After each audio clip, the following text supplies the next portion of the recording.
Well, welcome to the podcast today, Keeping It Israel. My name is Jeff Futers. I'm the host.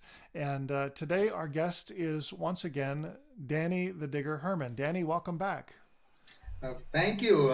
Honored to be aboard and looking forward to continue our discussion about the tangible aspects of the New Testament, right?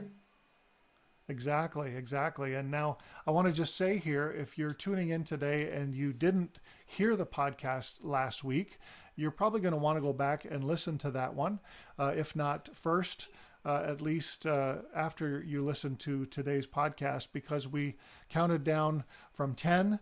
We're doing the top 10 archaeological finds that connect to Jesus and to the New Testament, and it's just been fascinating. Danny, thanks for sharing with us today, and last week as well. But I want to encourage everybody to get all of these, so make sure that you do that. Now we're going to jump back into the discussion. We were down to number 6. Last week we talked at the end about the Jesus boat, the boat of Galilee, and today we're going to jump in at number 5. So Danny, just kind of take us again, continue us on the journey. Where are we going with number 5?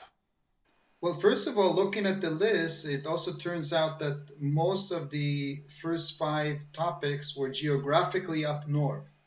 And now we are following Jesus also in his journey to Jerusalem.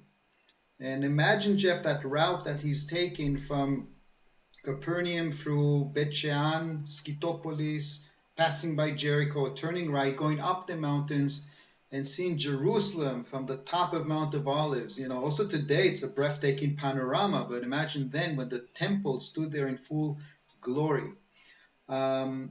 And then the Yeah. first significant story where a significant archaeological discovery was made is recorded, I believe, in John chapter 9. Jesus meeting a blind person by the pool of Siloam and healing him. Now, until 2004, we believed that the pool of Siloam, which, by the way, Siloam means shiloach, means to be sent. It was at a specific spot south of the Gihon spring where the water was sent from through an underground tunnel. I believe that when we filmed in 2019, we also filmed at that tunnel. And until 2004, we believed, all the scholars and visitors and preachers, that it's at the end of that tunnel.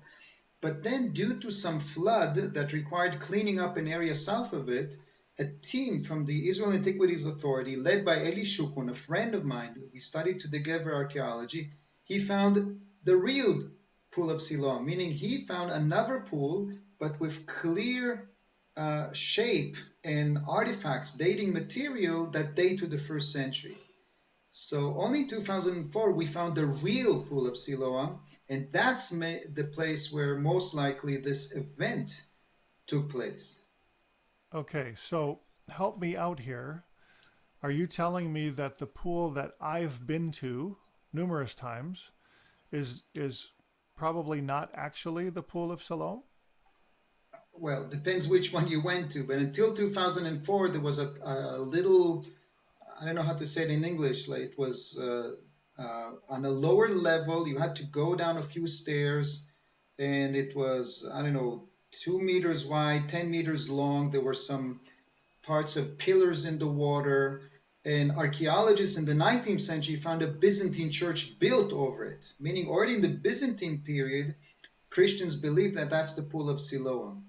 But Eli Shukrin in 2004 found, I don't know, 100 meters south of that site, a bit less, 50 meters, another pool completely covered up with mud and debris that is the real place.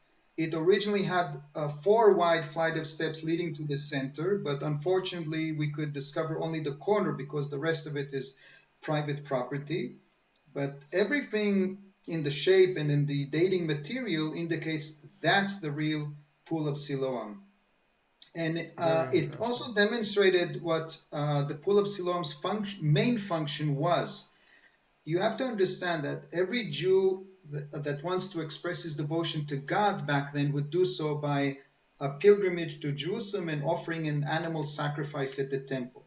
But before you get there, you must be purified. Jews in general were obsessed with purification. On the first podcast, we spoke about the people of the Dead Sea Scrolls and how many purification facilities they had in Qumran in their small site.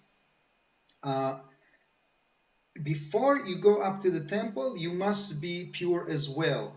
Now, you could potentially purify in Toronto if you wish, but most likely on the way through Europe, you will pass by a cemetery or, God forbid, touch a woman in her period or a person who has been in a cemetery. So to be sure that you are pure, you do it just before you enter.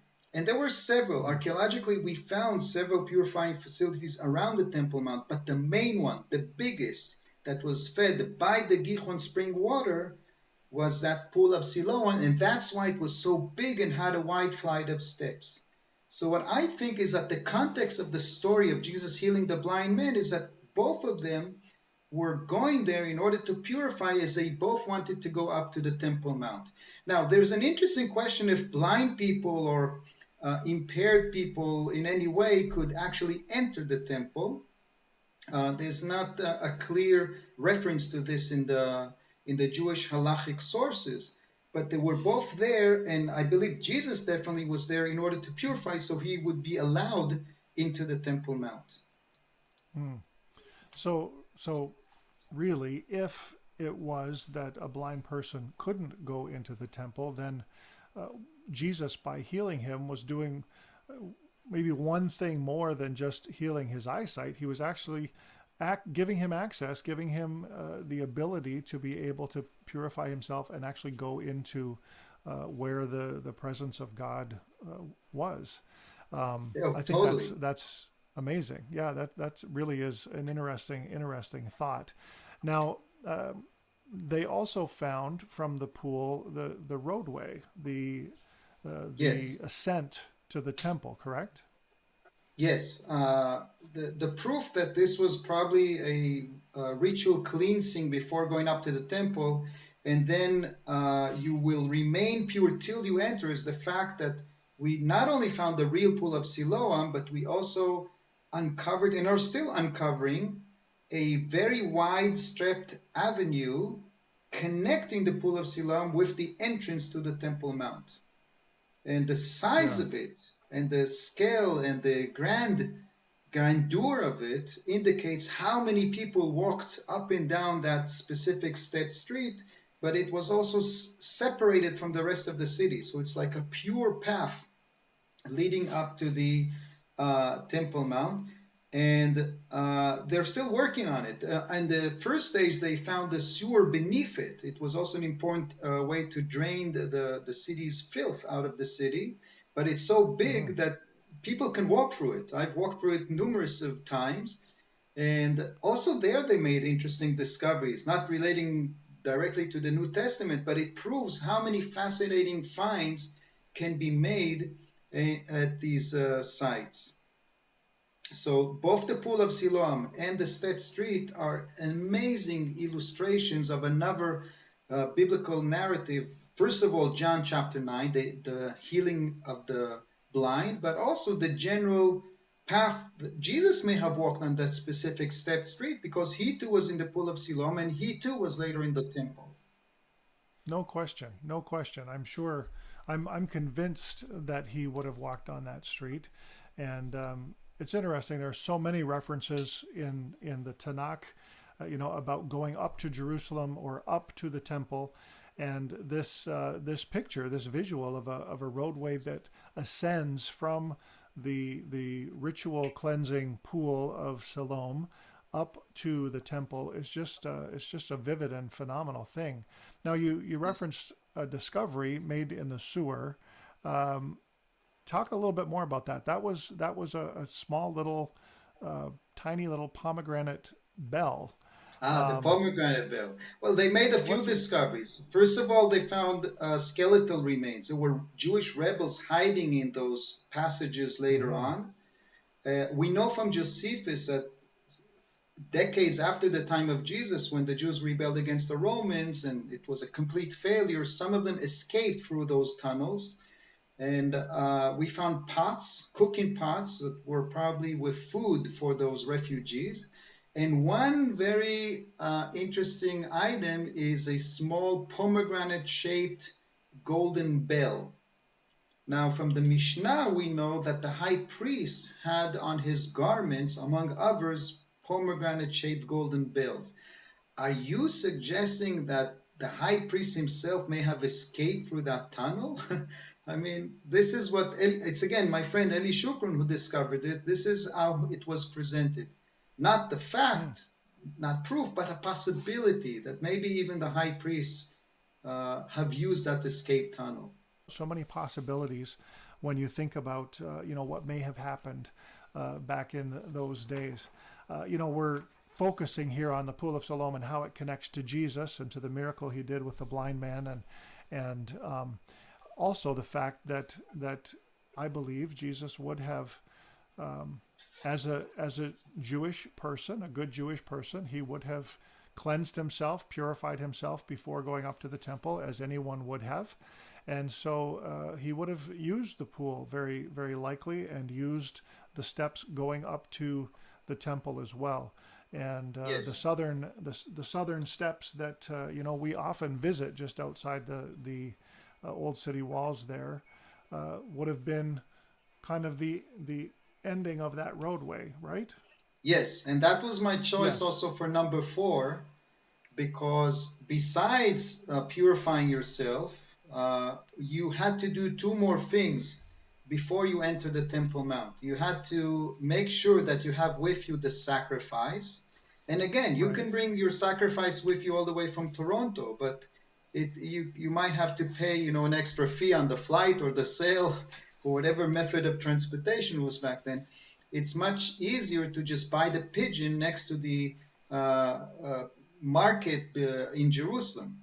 Okay, and the other thing you had to do is make sure you have the right kind of currency to pay the temple tax, which is also mentioned several times in the New Testament. Okay, it was a type of coin that you had to pay every Jewish male above the age of 25, but your American or Canadian dollars or European euros are useless here. It must be a specific currency, and I actually prepared, let's see if the camera shows it. Okay, Okay. I have a copy here of that type of coin. It was a coin that was minted in Tyre, the city of Tyre in Lebanon of today, and that was the only currency accepted by the priest in Jerusalem. Uh, Wow. and besides purifying, we hear of Jesus also around the Temple Mount getting upset at the people that provide that service, of the pigeons and the type of coin, the money changers. What does he do, Jeff? He turns their tables upside down. I believe that That's right. happened at the end of that stepped street next to the southern entry to the Temple Mount. But why are you so Hmm. upset? Because we know from other sources what Jesus also declares. They are abusing the opportunity. They are inflating the prices. Okay, the exchange rate is highly inflated to get that right coin at that specific place. And the cost of the pigeon at that place, according to the Mishnah, was 50 times higher than anywhere else. And Jesus Hmm. says this is wrong. You shouldn't be making a profit from following God, from worshiping God. And he does a bold act. Okay, turning the tables is a very violent act. And that, I believe, is the first time that he got the priest's attention and maybe even anger, because the priests were the ones that were running the show. And they didn't like a rebel saying that they should not be making profit out of worshiping God. There was a reason that the priests didn't like him, and eventually they were the one to catch him at the Garden of Gethsemane. This is where the seeds were planted by expressing his anger at their corruption and demonstrating Wow. it physically. That's amazing. Uh, great connection, from this act until the Garden of Gethsemane. I love you connecting those two things, and it really does follow the logic. The text doesn't say where he turned the tables upside down. It just says it in the context of going up to the temple. And I wish Right. it would also be on the top of the list. I wish I could excavate the temple area itself and discuss it. But the Temple Mount, 30 years after the time of Jesus, was completely demolished by the Romans, and centuries later was rebranded by the Muslims as a holy Muslim place. So today, as you know, it's all Muslimized, and there's a golden domed structure there, sacred to the Muslims, and they do not, to say the least, cooperate with archaeological investigation on the Temple Mount. However, south of the Temple Mount, you have the Southern Wall Archaeological Park, which was intensively excavated in the 1970s. And among others, we found quite a few public areas where you could argue this is where maybe the money changers and the dove sailors used to stand. Hmm. So let me read the text from Mark 11 just to get some further insight here. But it says in verse 15, on reaching Jerusalem, Jesus entered the temple courts. So he makes a reference to the temple courts, and you can maybe kind of explain that in a minute, and began driving out those who were buying and selling there. He overturned the tables of the money changers and the benches of those selling doves, and would not allow anyone to carry merchandise through the temple courts. As he taught them, he said, is it not written, my house will be called a house of prayer for all nations, but you have made it a den of robbers. And so the references to the courts of the temple, does this line up with the top of the steps here? There's a big scholarly debate on what temple courts exactly mean. The temple itself stood in the middle of a giant plaza. It was about the size Right. of 20 soccer fields. But scholars debate if these areas were used for trade or just for congregation. We know that the southern end was a big area that Josephus calls the Royal Basilica, or the Royal Stoa. And we don't know what that exactly means. But Josephus, on his behalf, never mentions any commercial activity taking place on the Temple Plaza. So maybe the temple courts means the public zones that are around it. And unfortunately, due to the political situation today, we could only excavate the southern part of the Temple Mount. But we found ample of evidence that relates to the first century, including public zones that could be quoted. We Okay. even found entry to shops, okay? The shops where Right. dove sellers and money changers could have stood. So here's another question. Now, how are archaeologists sure, and this is going to sound maybe a little ridiculous, but I want to ask it because I want you to explain some of the climate in which this kind of debate is happening. How are archaeologists sure that there ever was a temple in Jerusalem at the time of Jesus? Uh, wow, we have the New Testament, okay, Yeah. recording it. We have a very detailed account who tells us the dimensions and all the components of that temple. It's a first century Jewish historian called Yosef ben Matityahu. He was later given a Latinized name called Flavius Josephus. We have Roman historians such as Plinius. Pliny the Elder tells us that Jerusalem was by far the most spectacular city in the Eastern Roman Empire, and it does also indicate the temple. We have the Jewish Mishnah, which records memories of the temple, very detailed memories of its dimensions and components. And we have archaeology, not from the temple Right. itself. As I said, sadly, only in the 19th century some surveys were conducted by British, and then the Muslims since then have not allowed any proper archaeological work there. But in 1999, they did dump 400 truckloads from the Temple Mount in the Kidron Valley, and to this day, a friend of mine is leading a project of sifting through that debris. And the Mm-hmm. artifacts are no longer in context, but there's definitely also first century items in it. But the Southern Wall Archaeological Park has found such clear testimony to a public gathering area before going up to the Temple Mount, including more ritual baths, which were a necessity before you go up to the Temple Mount. And we found the gates, we found decorated stones. The evidence is so clear. You really cannot deny the existence of the temple after seeing all of this evidence. It's overwhelming, and we ask that question to be a little bit of a devil's advocate because, it's unbelievable for us to try and imagine that UNESCO would want to deny this strong connection to the Jewish people that is the Temple Mount.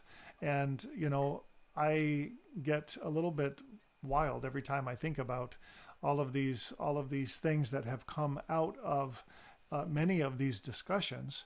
And, it's just an amazing thing to be able to go there, to stand that part of the park where you can stand by the corner and see where the stones are still where they fell from, from the arch. It's an incredible experience, and it boggles my mind to think that anyone would try to say that the Jews have no connection to this place. I just can't imagine. I just can't imagine. Well, let me just briefly say, not trying to be too political, that UNESCO is a political body, and its bias is coming from the Arab world because, from an Arab or Muslim point of view, the Temple Mount is only to be linked to Muhammad's ascension up to the heavens to get the prayers of Islam. If they acknowledge the fact that there was a Jewish temple, then they have to acknowledge some Jewish rights there. So what do? You just ignore the facts. Okay? When Israel tried pulling this peace accord with Arafat and they went all the way to Clinton, Arafat denied the Jewish past on the Temple Mount in front of Rabin and in front of Clinton. And Clinton tells him, but listen, I as a Christian am telling you there was a temple there. And Arafat still denied it. Because there's an agenda. There's a set of beliefs of other ethnicities and other religions, and acknowledging the Jewish past is a big problem for them. So you just deny the facts. That's all I can say. Well, there's one of the stones that fell in that place that I was describing to you a moment ago that actually had an inscription on it. You remember? Can you tell our listeners what the inscription says and why it's so significant and so important? We found a few inscriptions, but the one you're implying was found right next to the very corner of the Temple Mount, right? The southern and western corner. And Josephus tells us that when the temple stood, the priest would go to the corners of the temple before Shabbat, before a holiday, and would announce it by blowing the trumpets. And that inscription, again, coming from the corner, says that this is a space that belongs to the trumpeting department. A Hebrew inscription, okay? Lebet hatki'ah lehach, belonging to the trumpeting department for announcement. What could be more solid proof and confirmation of what the historical sources are telling us about the Jewish temple being there? Exactly. I mean, it's really ridiculous to try and disconnect that site from the Jewish temple. Amazing. And I am in total agreement with you. And, again, if you come to Israel with us, we will go to the southern steps and we will visit the archaeological park, and you'll see some of these sites. One of the most significant things that we do is read together from the text about Jesus going up to the temple, out on the steps, and it really is kind of surreal to be there and to know with almost certainty that Jesus and his disciples would have traversed those stones, those steps to get to the temple. That to me is just so amazing, and then of course also to understand that they would have heard the trumpet that you're talking about, that they would have heard that announcement happening every Shabbat, and I just think that's incredible. Sure. And by the way, when you say come to Israel to walk in the footsteps of Jesus, at that site, you're really literally walking in the footsteps of Jesus. Yes. Absolutely. And not on my list of things to discuss here, but also the many mikvahs that they found in that area right outside the steps as well are Yes, just a yes. remarkable thing to see. Yeah, everyone before going up had to be pure, and the pool of Siloam was probably for the mass, some sort of a public service. But those smaller ones were maybe more of a private, maybe for payment, with the water being warmed up or something. But the fact Okay, that there's so many out there is another proof that there was a Jewish temple, and this is where you would purify before going up. Definitely. absolutely, great. Well, that's awesome. Now, so what about number three? What's the next one we're going to cover here? Well, it gets so tight up on the top, the top of the list that I actually added two items, artifacts. Now we're not discussing sites anymore, but they both Okay. relate to the same event, and the event is following Jesus getting the precept set, and after the Last Supper, he goes and at the Garden of Gethsemane, they decide to spend the night after the Seder. But the priests are after him. They capture him, they interrogate him. The head of the interrogation is the high priest. His name is given. His name is CAIAPHAS. And then the next day, they hand him over for a trial. They don't have the authority to trial a person in the Roman province, but the Roman governor does. And the Roman governor at the time is Pontius Pilatus or Pontius Pilate. And guess what? Archaeology actually discovered a few artifacts that relate directly to those characters. First of all, in the Wow. 1970s, we found an inscription in the city of Caesarea, a city that was built by King Herod as a big city port. And we have found there an inscription, a dedication to a new temple, Tiberium, a temple honoring Tiberius that was built by Us Pilatus. The beginning is missing, but it's quite obviously Pontius Pilatus. Okay, so here is this governor ruling a province in the eastern end of the Roman Empire for only 10 years, and no one would know or care about him if he wouldn't be the judge of Jesus. And he Hmm. didn't build Yeah. much, he didn't mint, actually, he did mint a few small coins, but he wasn't like a king. He was just a 10-year governor. But we did manage to find an inscription bearing his name. And recently, we also found a ring bearing his name in the site of Herodium, Jeff. Have you ever been to Herodium?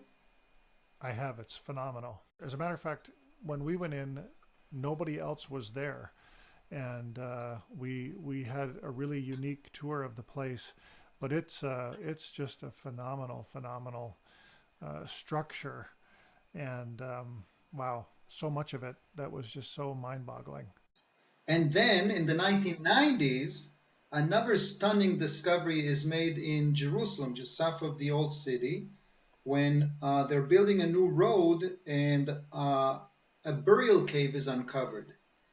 And an inspector from the Israel Antiquities, Tzvi Greenhut, is called into the scene, and he finds in that burial cave several small bone boxes. The Jews at that time had a weird habit of burying the dead and a year later collecting just the bones into small bone boxes. It's called an ossuary. Hmm. Okay? And one ossuary, now on prime display at the Israel Museum, was very highly decorated. And on its narrow side, there was a graffiti saying that this is indicating that this specific bone box is of Yehosef Bar Kaifa, meaning Joseph of the Caiaphas family. So the New Testament just gives us his last name, his family name. But that's the judge of, not the judge, the interrogator of Jesus. Josephus tells us that it was Yosef Bar Kaifa, which was the high priest at the time, Yosef of the Caiaphas family. And out of the blue, just Wow. by accidents, because of building a road, we actually find truly the physical remains. There were remains of an elder in his 60s, a male elder in his 60s that were found inside that bone box. Undoubtedly, the remains of the high priest that interrogated Jesus. Incredible. Now, So let me read the text from Matthew 26 and verse 57.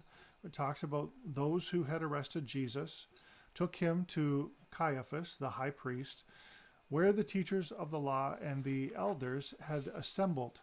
But Peter followed him at a distance, right up to the courtyard of the high priest. He entered and sat down with the guards to see the outcome.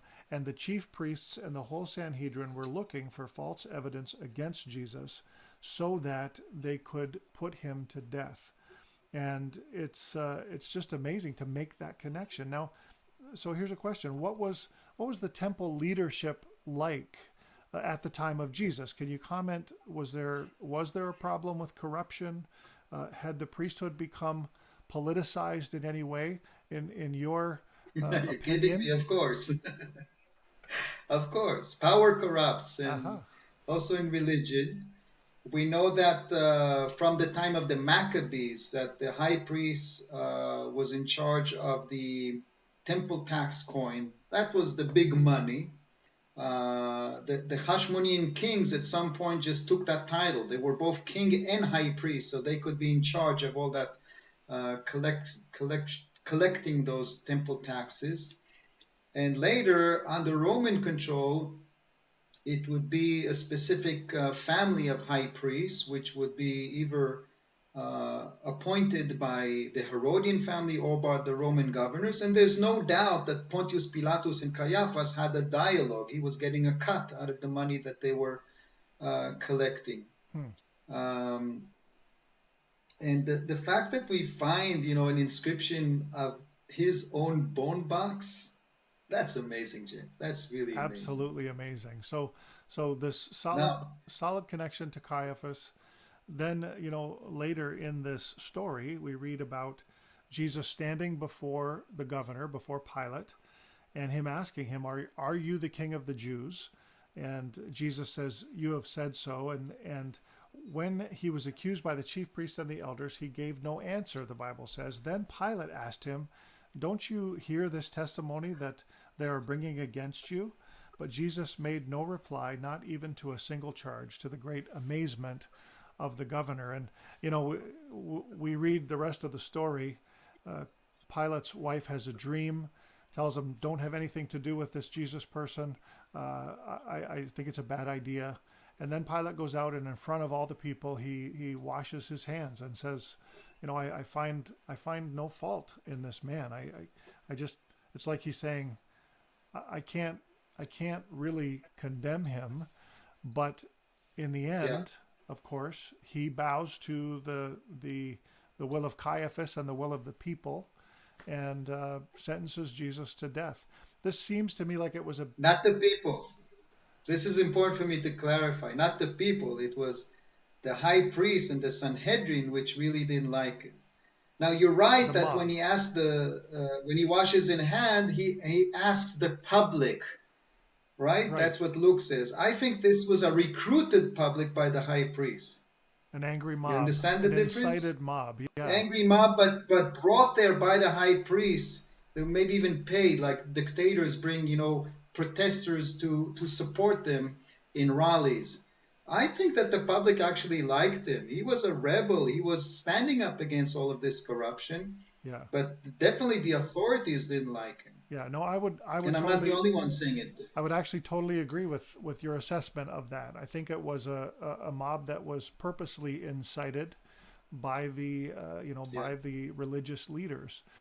And speaking about bone boxes, uh, the bone box of Caiaphas is truly a sensation, but maybe there's even a bigger sensation, and that's on my number two.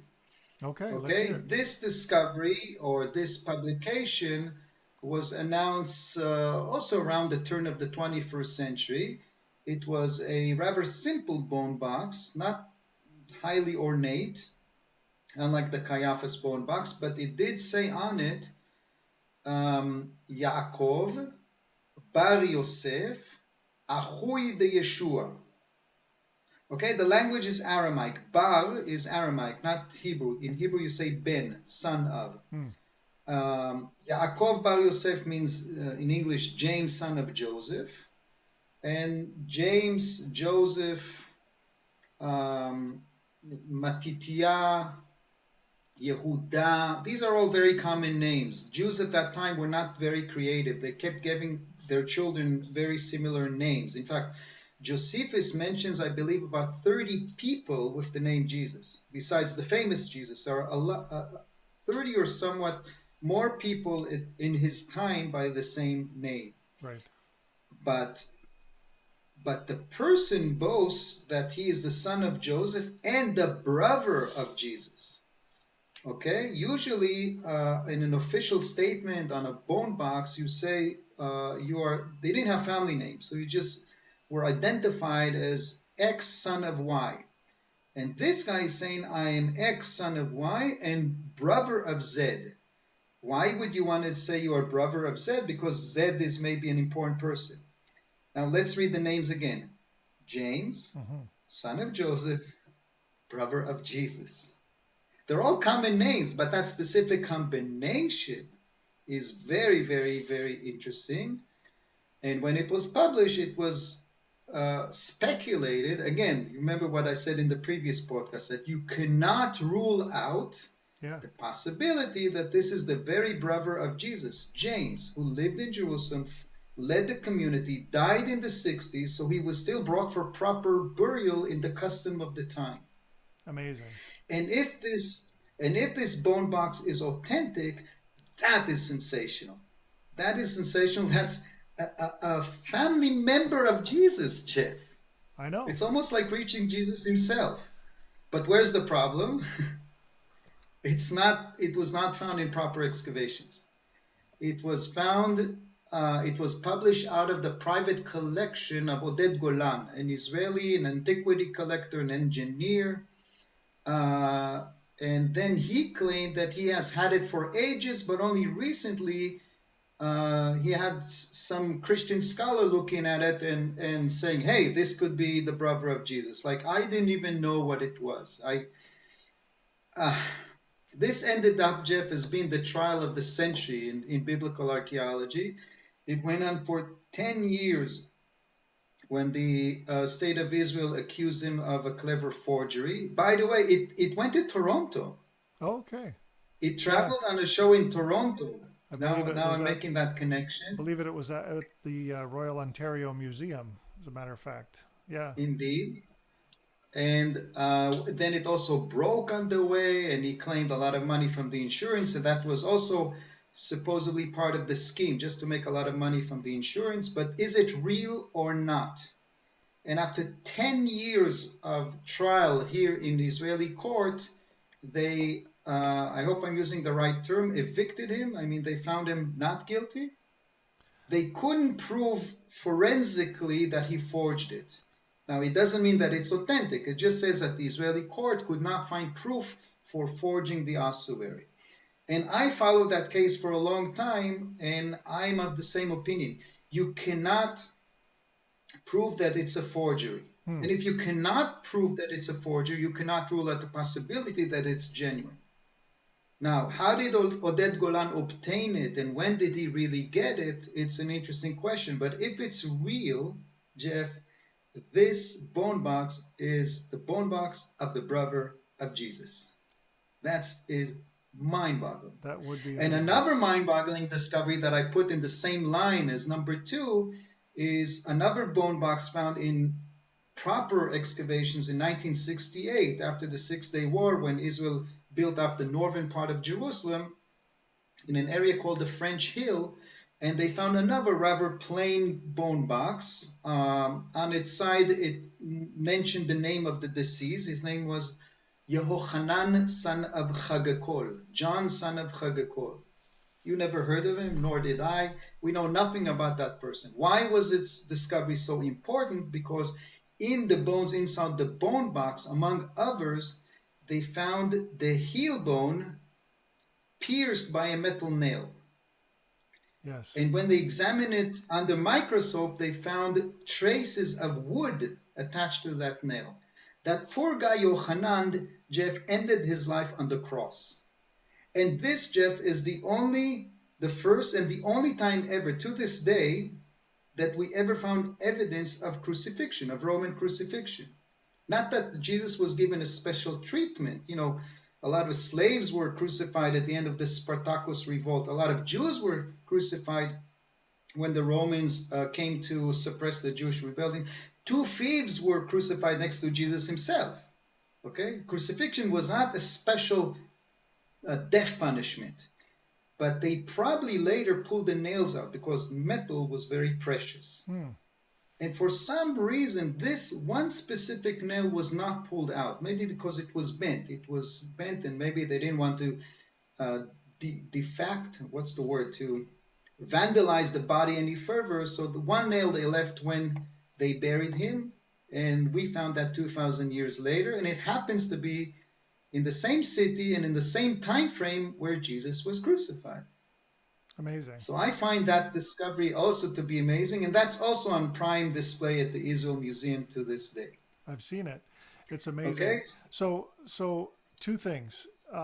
First of all, the bone box is consistent with how Jewish burial tradition would have happened in the 1st century, correct?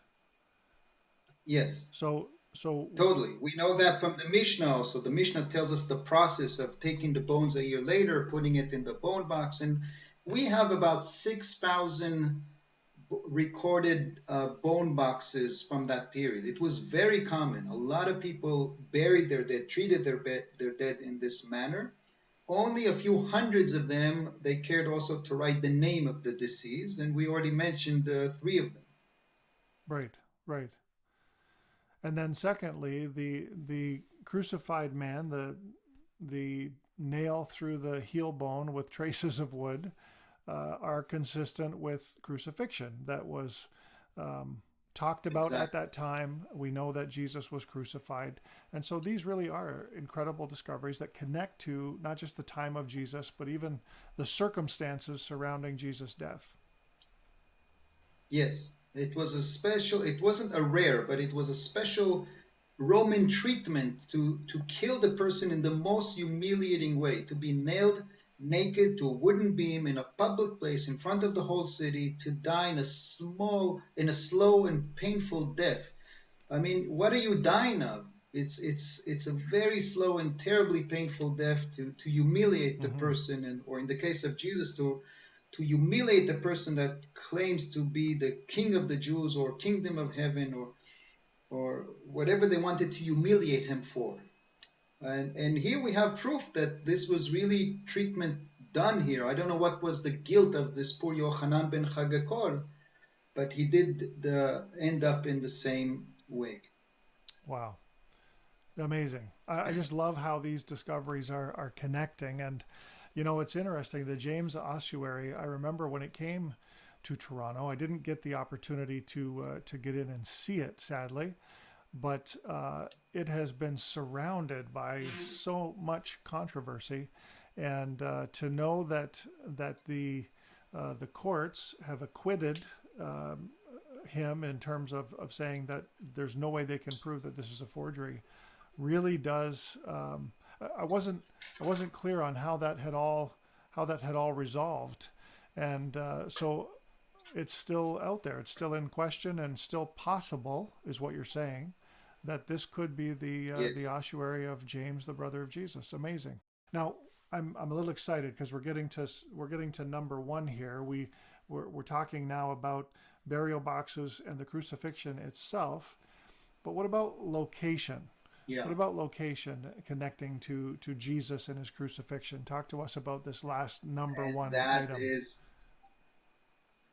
And that's exactly on the top of my list. Okay, we started with the Dead Sea Scrolls and finds that relate in the ideas of John the Baptist, and we moved on to actual figures, and then the brother, maybe the possible bone box of the very brother of Jesus, and on the top of my list would be the actual place of the crucifixion, death, burial, and resurrection. Okay, let's first read the text. The text tells us that the crucifixion was done on a hill called Golgotha, which means in Aramaic skull.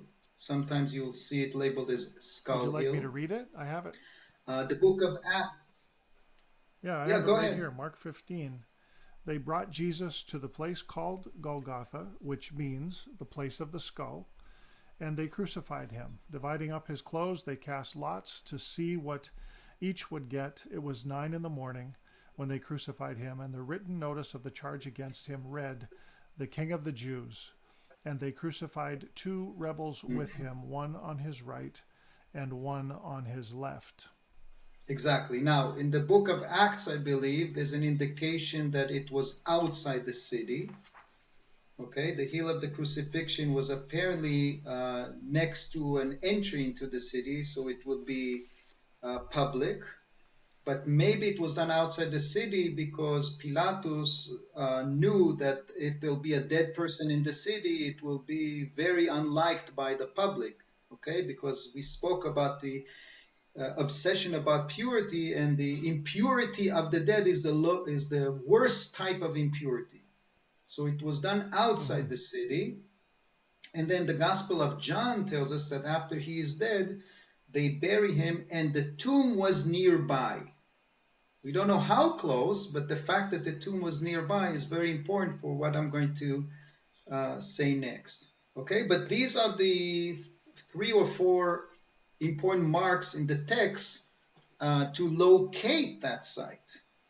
And in the Right. 4th century, we read about the mother of Constantine the emperor. His mother is Helena Augusta, and she comes for a royal visit in the Holy Land. She starts identifying the holy sites relating to Christianity. And in Jerusalem, she is introduced to a hill and a tomb nearby. And she verifies, she approves that these are the sites of the crucifixion and the burial, and a giant church is built over it, standing there to this day, called the Church of the Holy Sepulchre. Now, here's the question, Jeff. When Helena comes in the 4th century, it has been 300 years since the events have happened. And in between the year 33 and the year 326, the city was very Roman. Okay? After year 70, there are no Jews in Jerusalem. Later, it even changes its name from Jerusalem to Aelia Capitolina, and it's characterized by veterans of the 10th Legion, Romans, Roman pagans. And the last thing that they would care or commemorate is where some Jew claiming to be a Messiah was put to death. Okay? And no one has an answer. No one can answer you that question if someone, some family, some group of people remember the exact location. But Helena reaches that spot and says that this specific spot is the place, and the Church of Holy Sepulchre is standing there to this day. But we can examine that tradition today we can examine it with archaeological approach. Okay, now the hill of Golgotha, first of all, is a natural hill. It's always been there, and even today, it's like a flight higher than the street level. So 2,000 years ago, it was probably 2 flights higher than street level. That's a good place to conduct a public punishment, right? If you put Mm-hmm. someone to death on a hilltop, the whole city will see it and everyone will be terrified, and no one will ever think of not paying its taxes or claiming to be a Messiah or a king of the Jews. That was the idea, and the message goes through.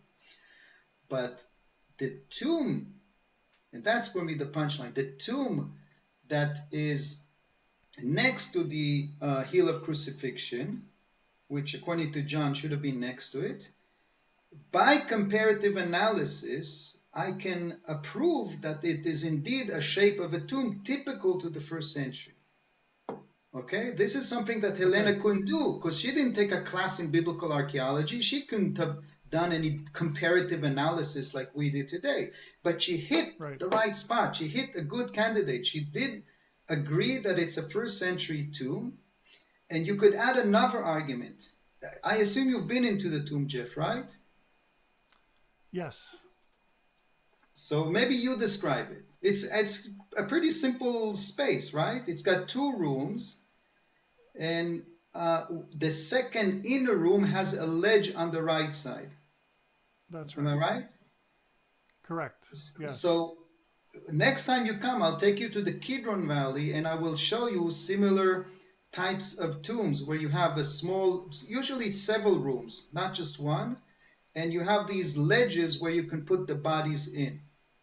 Now, first of all, I believe that it's in the version of Mark where it says that when the Marys entered the tomb on the Sunday, they saw a man sitting on the right side, which is exactly what you have there, a ledge on the right side. And another Correct. important argument is that the tomb was a new tomb, right? When Joseph of Arimathea gave the space for that burial, the text adds it was a new tomb. The word new implies there was only one burial space at the time. It wasn't used already by several. And if this Yeah. still doesn't convince you, Jeff, we have another tomb nearby, which proves this area was a cemetery. So all the circumstantial evidence again and again supports the tradition that this is the very place. And I believe that there is a good level of certainty that the Church of the Holy Sepulchre is indeed over the place of the crucifixion, the death, the burial, and the resurrection of Jesus of Nazareth by Christian belief. All very, very interesting and convincing arguments. And I do go to the text, Matthew 27. You know, it says about the tomb and about Joseph of Arimathea. As evening approached, there came a rich man from Arimathea named Joseph, who had himself become a disciple of Jesus, and going to Pilate. So again, Pilate is part of this story. He asked Jesus he asked for Jesus' body, and Pilate ordered that it be given to him. He took it, he wrapped it in a clean linen cloth, and he placed it in his own new tomb, the text says, as you mentioned, that he had cut out of the rock. He rolled a big stone in front of the entrance to the tomb and went away. And then John 19 references the fact in verse 41 that at the place where Jesus was crucified, there was a garden, and in the garden a new tomb in which no one had ever been laid. And so all of those things you mentioned right there in the text. You also referenced outside the city walls or outside the gate. There's some other theories about why that would be. One was that the Romans would want to make an example of these criminals, so that others would know not to sort of follow in their footsteps, and it would be on public display so that those passing by would be able to see. Hebrews chapter 13 and verse 12 actually says, "And so Jesus also suffered outside the city gate to make the people holy through his own blood." And so all Exactly. of those things you referenced, we find here in the New Testament texts, and it's just amazing. Now, when we were filming for Miraculous Victories of Israel, we interviewed Dan Bahat about the Church of the Holy Sepulchre, and Dan also talked to us about this being the place, the location where early Christians, at least, believed the skull of Adam was buried. I don't know if you have any insight into that tradition, but that I think was significant maybe as well. Yes, that's a tradition that developed in the Christian world, linking uh, the crucifixion site of Jesus with the burial place of Adam, like the men that first sinned. But Dan Bath, I must say, he was the one to write an important article that I was kind of quoting. He was the one to write the article to review the Holy Sepulchre from a pure, clear archaeological point of view and suggest that this could be the place. And I'm saying this because there was an attempt to suggest an alternative called the Garden Tomb. I don't know if you've been there, and Right. it's a very nice place, but the archaeology of the Garden Tomb is very problematic. While at the Holy Yeah. Sepulchre, I find it very convincing.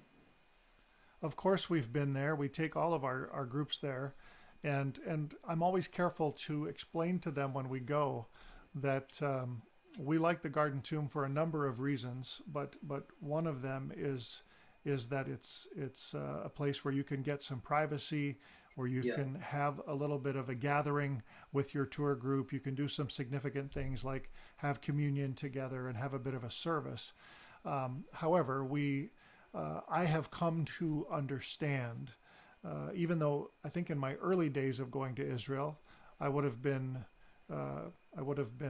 sort of taught or coached to believe that the garden tomb was possibly a place where Jesus could have been buried and risen again.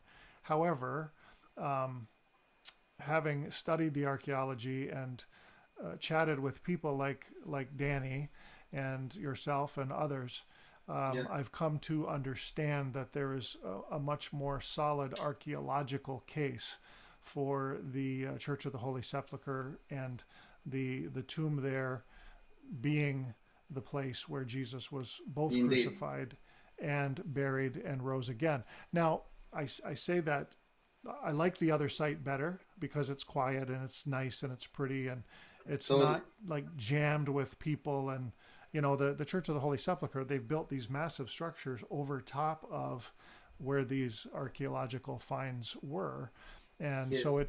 it takes away a little bit from the what's the word It I'm takes looking a for, the lot. ambiance. I'll admit, Yeah, it takes a lot. And yeah, there's also the political ambiance. intrigues between the different denominations. It's, Yeah, I would even say it's a bit sad of it is what sad. became of the site. The Garden Tomb does deliver much better the spiritual feeling of visiting the place that relates to his crucifixion, death, and resurrection. Yeah. Now, is there any evidence, any archaeological evidence for a garden at the Church of the Holy Yes, Sepulchre site? yes. I don't know if you ever chatted with Gabi Barkai. Is the name familiar, Gabi Not Barkai? personal. I know the Okay. name, but I don't think I've met him. So next time you come, maybe even in May, if God permits, God willing, as you say, Yes. we should put him in front of the camera. He not only wrote important articles exactly about these topics, he actually excavated in the 1970s, both inside the Holy Sepulchre and in a nearby site. And he did find evidence maybe of the wall of the city. We still haven't found clear evidence of the wall of the city because the Holy Sepulchre should be outside the city walls. But he also found evidence of a layer of brown soil, which could have been attributed to a garden. So Uh-huh. yes, it seems that we have evidence to a garden too. Very good. Well, this has been amazing. I love that the end of our discussion. Of course, as a Christian, I love this. I love that it ends at an empty tomb, because it speaks to Christian believers of the fact that Jesus is no longer there. Um, you know, I not don't wish to debate this, I don't suppose, but to my knowledge, there's been never any archaeological discovery of any of the remains of Jesus that anyone could know, and we believe that's because he's not there. He's risen, and He so has risen. I Kyrie want to. Aneste is what a lot of Greek pilgrims all shout in front of the empty tomb. Kyrie Aneste, the Lord has risen. He has risen. Yes, yes, amen, amen, amen. Well, I just think that's so incredible. And, the text in Matthew 28, I never get tired of reading this. Easter's coming up fairly soon, and Passover just in a week or so, a little over a week, I guess. And so it's always great to be reminded of this. If you're a Christian and you're listening, Matthew 28 says, after the Sabbath at dawn on the first day of the week, Mary Magdalene and the other Mary went to look at the tomb. There's Mary Magdalene, who we talked about earlier when we connected Jesus to that first century synagogue in Magdala. And there was a violent earthquake, it says, for an angel of the Lord came down from heaven and, going to the tomb, rolled back the stone and sat on it. His appearance was like lightning, and his clothes were white as snow. The guards were so afraid of him that they shook and became like dead men. And the angel said to the women, "Do not be afraid, for I know that you are looking for Jesus, who was crucified. He is not here, he is risen, just as he said. Come and see the place where he lay. Then go quickly and tell the disciples he has risen from the dead and is going ahead of you into Galilee, and there you will see him. Now I have told you."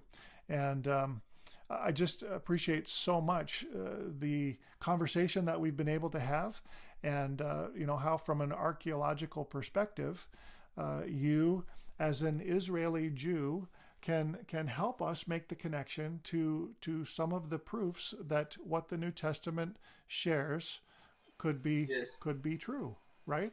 So thank you so much. And for taking through the time to do science, that. I'm using a scientific field called archaeology. It's not some folklore or tradition. This is hard evidence. Exactly. Yeah. Exactly. Yeah. Amazing. Amazing. Well, listen, it's just been great to have you, and crazy that your top 10 archaeological discoveries begin with, John the Baptist preparing the way for Jesus out in the wilderness and moving chronologically all the way through all of those lists that we talked about, those items. And, the story of Jesus as it's recorded in the Bible is just such an amazing and powerful story.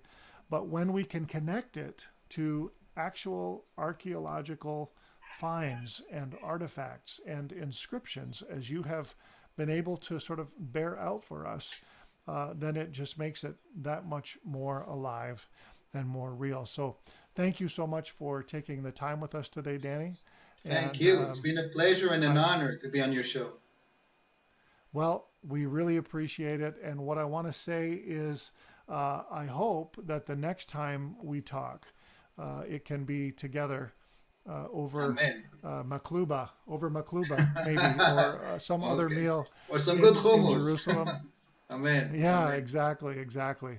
What's the saying? It's next year in Jerusalem. So hopefully sooner than hopefully next this year. year.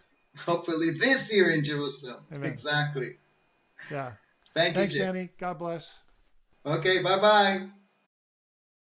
Well, thank you for tuning in to Keeping It Israel today. I hope that you enjoyed the show. And our guest, Danny the Digger, was so engaging. If you want to find out more about him, you can go to his website, dannythedigger.com, and we would encourage you to check that out. First Century Foundations is a ministry that exists to support the land and the people of Israel and to educate Christians about the Jewish roots of our faith. We are a charity that relies on your generous donations. And so if you like the show, if you like Keeping It Israel, then please consider giving. You can also visit firstcenturyfoundations.com to learn about the many humanitarian projects that we support in Israel and to find out how you can be a critical part of the work that we do. Thank you for your giving. Your generosity is making a huge difference in so many lives in Israel today. And please don't forget to hit the subscribe button on First Century Foundation's YouTube channel or like us on Facebook so that you can stay connected to us and to our ministry.